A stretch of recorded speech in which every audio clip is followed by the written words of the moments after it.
C Joseph Vijay എങ്കും നാൻ എന്ന് പറഞ്ഞുകൊണ്ട് തമിഴ്നാട് മുഖ്യമന്ത്രിയായി സത്യപ്രതിജ്ഞ ചെയ്ത ഇപ്പോഴത്തെ അവിടുത്തെ മുഖ്യമന്ത്രി നമ്മുടെ ദളപതി വിജയുടെ ജനനായകൻ മൂവി. ഈ സിനിമ തെലുങ്ക് സിനിമയായ NBK നന്ദമൂരി ബാലകൃഷ്ണയുടെ ഭഗവന്ത് കേസരിയുടെ റീമേക്കാണെന്ന് ആദ്യം അറിഞ്ഞിരുന്നു. അപ്പോൾ അത് എത്രത്തോളം റീമേക്കാണെന്ന് കണ്ട് മനസ്സിലാക്കാമെന്ന് കരുതി ഞാൻ കാത്തിരിക്കുകയായിരുന്നു. അപ്പോൾ ഇന്ന് ആ സിനിമ ഞാൻ കണ്ടപ്പോൾ ഭഗവന്ത് കേസരി ഞാൻ കണ്ടിട്ടുണ്ട് കേട്ടോ. അപ്പോൾ ആ സിനിമ ബാലകൃഷ്ണയ്ക്ക് വേണ്ടിയിട്ട് എഴുതിയ സിനിമയാണെങ്കിൽ ഇത് വിജയ്ക്ക് വേണ്ടി എഴുതിയ സിനിമയാണ്. അങ്ങനെ ഒരു മാറ്റം ഇതിനുണ്ട്. ആ സിനിമയുടെ റീമേക്ക് തന്നെയാണിത്, അതിൽ സംശയിക്കാനൊന്നുമില്ല. പക്ഷെ ഞാൻ പറഞ്ഞ പോലെ വിജയുടെ അഭിനയത്തിൻ്റെ ആ ഒരു സ്റ്റൈലുണ്ടല്ലോ, അതേപോലെ പുള്ളിയുടെ ആ രാഷ്ട്രീയ പ്രവേശനം, അപ്പോൾ ഇത് രണ്ടും ഉദ്ദേശിച്ചുകൊണ്ട് തന്നെ ആ ഭഗവന്ത് കേസരി മൂവിയുടെ ആ കഥയിലും തിരക്കഥയിലും കുറേ മാറ്റങ്ങൾ വരുത്തിക്കൊണ്ടാണ് ഇതിൻ്റെ കഥ വിനോദ്, ഇതിൻ്റെ ഡയറക്ടറും റൈറ്ററുമായ വിനോദ് ഒരുക്കിയിരിക്കുന്നത്. അത് വിജയുടെ പൂർണ്ണ കൺട്രോളിൽ തന്നെയായിരിക്കും ചെയ്തിട്ടുണ്ടാവുക എന്ന് ഞാൻ സിനിമ കണ്ടപ്പോൾ മനസ്സിലാക്കി. അപ്പോൾ അതുകൊണ്ട് തന്നെ ഈ സിനിമ സുഖമില്ലാത്തതാണോ എന്നുള്ളത് ഞാൻ പറയാം. ആദ്യം ഇതിലെ കഥാപാത്രങ്ങളെക്കുറിച്ച് പറയാം. ആദ്യം വിജയുടെ കാര്യം തന്നെ പറയാം. വിജയ് എപ്പോഴും പോലെ ഈ സിനിമയിലും പുള്ളി നല്ല ഹാർഡ് വർക്ക് തന്നെ ചെയ്തിട്ടുണ്ട് കേട്ടോ. ആക്ഷൻ രംഗങ്ങളൊക്കെ നല്ല കിടിലൻ ആക്ഷൻ രംഗങ്ങൾ തന്നെയാണ്. ഇതിൽ ആക്ഷൻ കൊറിയോഗ്രാഫർ അണൽ അരസാണ്. കുഴപ്പമില്ലാത്ത നല്ല ആക്ഷൻ രംഗങ്ങൾ ഇതിൽ വിജയ് ചെയ്തിട്ടുണ്ട്. മാത്രമല്ല ബാക്കിയുള്ളവരുടെ കാര്യങ്ങൾ ഞാൻ പറയാം. അതേപോലെ തന്നെ വിജയുടെ അസാധ്യ ഡാൻസ്, പുള്ളിയുടെ ആ ഫസ്റ്റത്തെ ആ ഒരു പാട്ടിലുള്ള ഡാൻസ് ഒന്നും പറയാനില്ല പ്രിയപ്പെട്ടവരെ. അടിപൊളി ഡാൻസ് കളിച്ചുകൊണ്ട് തന്നെയാണ് തൻ്റെ സിനിമാ ജീവിതം അങ്ങനെ അവസാനിപ്പിച്ചതായി പുള്ളി പ്രഖ്യാപിച്ചിരിക്കുന്നത്. നല്ല ഡാൻസ് കളിച്ചിട്ടുണ്ട്. അത് ചെറിയ കുട്ടികൾക്കും മുതൽ എത്ര പ്രായമുള്ളവർക്കും പുള്ളിയുടെ ഡാൻസ് ഇഷ്ടപ്പെടും. ആ രീതിയിലുള്ള ഒരു അടിപൊളി ഡാൻസറാണ്. അത് ഈ സിനിമയിലും പുള്ളി തെളിയിച്ചിട്ടുണ്ട്. ഫസ്റ്റ് പാട്ട് മാത്രമല്ല, അതിന് ശേഷം വരുന്ന പാട്ടുകളിലും തന്നെ പുള്ളി നല്ല ഡാൻസ് കളിച്ചിട്ടുണ്ട് കേട്ടോ. അതെനിക്ക് നന്നായിട്ട് ഇഷ്ടമായി. അതേപോലെ ആക്ഷൻ രംഗങ്ങളും തന്നെ.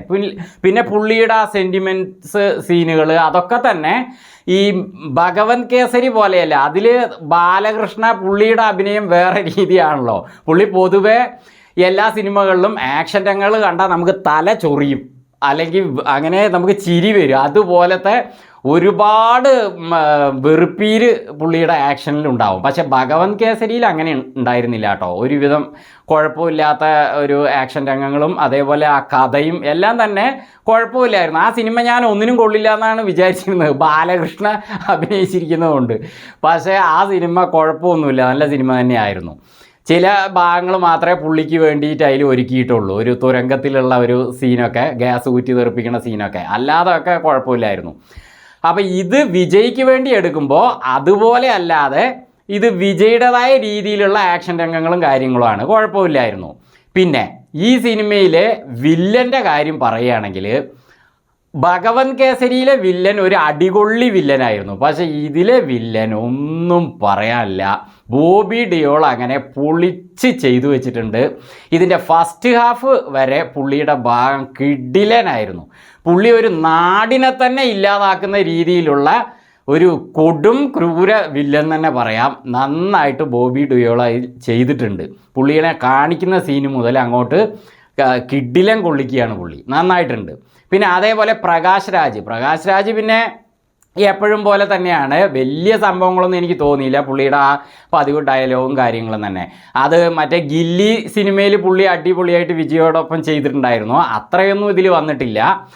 കാരണം ഇതിൽ ബോബി ഡിയോളാണ് കാര്യമായിട്ട് വില്ലനായിട്ടുള്ളത്. അത് കുഴപ്പമില്ലായിരുന്നു. പിന്നെ മമിത ബൈജു ഭഗവന്ത് കേസരിയിൽ ശ്രീലീലയാണ് ആ വേഷം ചെയ്തിട്ടുള്ളത്.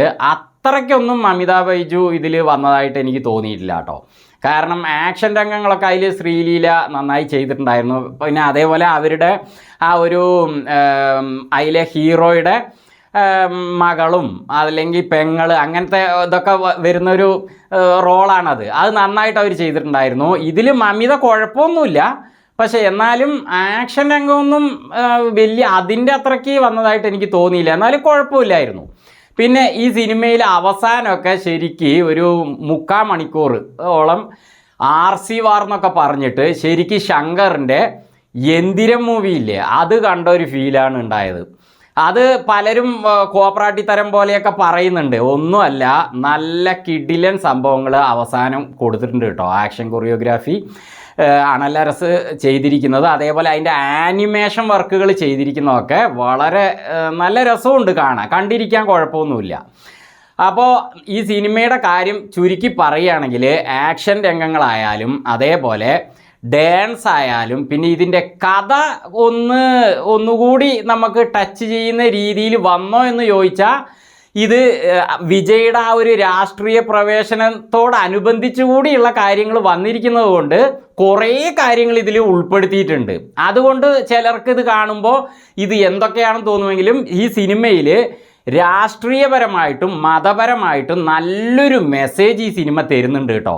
ഇപ്പോൾ ദുരന്തർ മൂവി എടുക്കുകയാണെങ്കിൽ അത് ഫസ്റ്റ് പാർട്ടും സെക്കൻഡ് പാർട്ടും ശരിക്ക് പാകിസ്ഥാനാണ് ഇന്ത്യക്ക് പ്രശ്നം എന്ന രീതിയിലാണ് ആ സിനിമ എടുത്തിരിക്കുന്നത്. അത് ശരിക്കും മതപരമായിട്ട് തന്നെ ഒരു പ്രശ്നം കാണിക്കുന്ന സിനിമയാണ് ദുരന്തർ. അപ്പോൾ അത് പാകിസ്ഥാനാണ് പ്രശ്നം എന്ന് കാണിച്ചുകൊണ്ട് എടുത്തിരിക്കുന്നത് കൊണ്ട് തന്നെ ഭരണപക്ഷം മുഴുവൻ ആ സിനിമയ്ക്ക് ഫുൾ സപ്പോർട്ട് കൊടുത്തത് കൊണ്ടാണ് ആ സിനിമ ഇത്രയധികം വിജയിച്ചത്. പക്ഷേ ആ സിനിമകൾ രണ്ടും തന്നെ നല്ല മൂവികളായിരുന്നു കേട്ടോ. അതില്ല പറയാം. ഇത് രാഷ്ട്രീയപരമായുള്ള കാര്യം വിട്ടാൽ സിനിമകൾ രണ്ടും സൂപ്പറാണ്. അതിൻ്റെ റിവ്യൂ ഞാൻ നേരത്തെ ചെയ്തിട്ടുണ്ടായിരുന്നു, അത് ഒന്നും പറയാനില്ല. പക്ഷേ ഈ സിനിമ അങ്ങനെയല്ല. ഇത് നമ്മളെ കണ്ണാടിയിൽ നോക്കിയാൽ എന്താ കാണുക? നമ്മുടെ പ്രതിബിംബമല്ലേ. അത് തന്നെയാണ് ഇവിടെ പ്രശ്നം എന്നുള്ളത് തന്നെയാണ് ഈ സിനിമ കാണിച്ചിരിക്കുന്നത്. അതുകൊണ്ട് തന്നെ ഭരണപക്ഷമൊക്കെ ഈ സിനിമയെ അങ്ങനെ ലോക്ക് ചെയ്തു വെച്ചതാണ് ഇത്രയും കാലം റിലീസാകാൻ അനുവദിക്കാതെ എന്നുള്ളത് എനിക്ക് ഈ സിനിമ കണ്ടപ്പോൾ മനസ്സിലായി. അതാണ് സത്യം.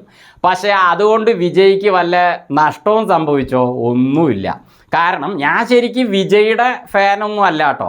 ഞാൻ തമിഴിൽ എപ്പോഴും തന്നെ രജനീകാന്തിൻ്റെ സിനിമകളാണ് എനിക്ക് കൂടുതൽ ഇഷ്ടം. പക്ഷേ വിജയുടെ സിനിമകൾ എനിക്ക് ഇഷ്ടമാണ്. കാരണം പുള്ളി ഒരു ഹാർഡ് വർക്കറാണ് എല്ലാം കൊണ്ടും.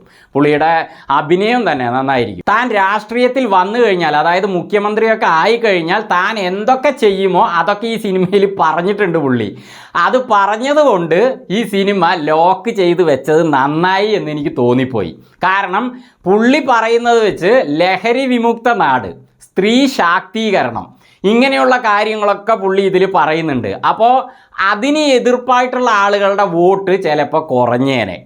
കാരണം ലഹരി വിമുക്ത നാട് എന്ന് പറയുമ്പോൾ കുറേ പേര് ലഹരി ഉപയോഗിക്കുന്നുണ്ട്. അപ്പോൾ അവരൊക്കെ പുള്ളി വന്നു കഴിഞ്ഞാൽ ഇതൊക്കെ കിട്ടാതാവുമോ എന്നുള്ളൊരു ചിന്ത വരാൻ സാധ്യതയുണ്ടല്ലോ. അപ്പോൾ അതിൻ്റെ വോട്ടുകൾ കുറയാൻ സാധ്യതയുണ്ട്. കാരണം നമ്മുടെ കേരളത്തിൽ പണ്ട് നമ്മുടെ കോൺഗ്രസ് സർക്കാർ ഇതിനെയൊക്കെ അങ്ങോട്ട് നിർത്തിവെച്ചപ്പോൾ ഇതൊക്കെ ഞങ്ങൾ മാറ്റി പുതിയ ഇത് കൊണ്ടുവരും പറഞ്ഞിട്ടാണ് അടുത്ത ഭരണം വന്നതെന്ന് എല്ലാവർക്കും അറിയാമല്ലോ. അപ്പോൾ അതുപോലെ വിജയ്ക്ക് ഈ സിനിമ പുള്ളി മുഖ്യമന്ത്രി ആകുന്നതിന് മുമ്പ് ഇറങ്ങിയിരുന്നെങ്കിൽ കുറേ പേരുടെ വോട്ട് ചിലപ്പോൾ നഷ്ടപ്പെട്ടേനെ. കാരണം ഇപ്പോൾ പുള്ളി എങ്ങനെയാണ് അവിടെ ഭരിക്കുന്നത്? ഒരു മുതൽവന്നൊരു സിനിമ വന്നല്ലോ അർജുൻ്റെ. ആ സിനിമയിൽ അർജുൻ എന്തൊക്കെ ചെയ്തോ ആ രീതിയിലാണ് പുള്ളി ഇപ്പോൾ അവിടെ അടിപൊളിയായിട്ട് ഭരിച്ചുകൊണ്ടിരിക്കുന്നത്. അതായത് ലഹരികളൊക്കെ കൺട്രോൾ ചെയ്യുന്നു, അതേപോലെ കൈക്കൂലി രഹിത നാടാക്കാൻ ശ്രമിച്ചുകൊണ്ടിരിക്കുന്നു, സ്ത്രീ ശാക്തീകരണം, പുള്ളി ഈ സിനിമയിൽ പറയുന്ന കാര്യങ്ങളൊക്കെ ചെയ്തിട്ടുണ്ട്. അപ്പോൾ അതിനെതിരായിട്ടുള്ളവരുടെ വോട്ടൊക്കെ ചിലപ്പോൾ നഷ്ടമായേനെ. അതുകൊണ്ട് ഈ സിനിമ ലോക്ക് ചെയ്ത് വെച്ചത് പുള്ളിക്ക് പ്ലസ് പോയിൻ്റ് തന്നെ ആണ്. ഈ സിനിമയെക്കുറിച്ച് കുറേ പേര് നെഗറ്റീവാണ് പറഞ്ഞിരിക്കുന്നതെന്ന് ഞാൻ മനസ്സിലാക്കി. അതിൻ്റെ ട്രോളിൻ്റെ തമ്പനെയിലുകളും കാര്യങ്ങളൊക്കെ യൂട്യൂബിൽ കുറേ കാണുന്നുണ്ട്. ഞാൻ ചോദിക്കട്ടെ, ഈ സിനിമയ്ക്ക് എന്താണ് കുഴപ്പം? എനിക്കങ്ങനെ കുഴപ്പമൊന്നും തോന്നിയില്ല കേട്ടോ. കാരണം ഈ നെഗറ്റീവ് പറയുന്നതൊക്കെ കേട്ടപ്പോൾ ഈ സിനിമ ഒന്നിനും കൊള്ളില്ല എന്നാണ് ഞാൻ വിചാരിച്ചത്. പോയി നോക്കുമ്പോൾ വിജയുടേതായ എല്ലാ സംഭവങ്ങളും സിനിമയിലുണ്ട്. നമ്മൾ കൊടുത്ത ക്യാഷിൻ്റെ ഇരട്ടി ക്യാഷിനുള്ള സംഭവങ്ങൾ ഈ സിനിമയിലുണ്ട്, കാണാനുണ്ട്. വില്ലനാകട്ടെ, ഹീറോ ആകട്ടെ, ആക്ഷൻ ആകട്ടെ, ഡാൻസ് ആകട്ടെ, അതേപോലെ ആ ലാസ്റ്റത്തെ ആ റോബോട്ടിക് സംഭവങ്ങളൊക്കെ എല്ലാം സൂപ്പറായിട്ടുണ്ട്, കാണാനുണ്ട് സിനിമ. അത് ഇല്ലയെന്ന് ഒരിക്കലും ആർക്കും പറയാൻ പറ്റില്ല. പിന്നെ മറ്റുള്ളവർ പറയുന്നത് എന്തുകൊണ്ടാണെന്ന് എനിക്കറിയില്ല. എനിക്കെന്തായാലും സിനിമ കുഴപ്പമില്ല എന്ന് തോന്നി.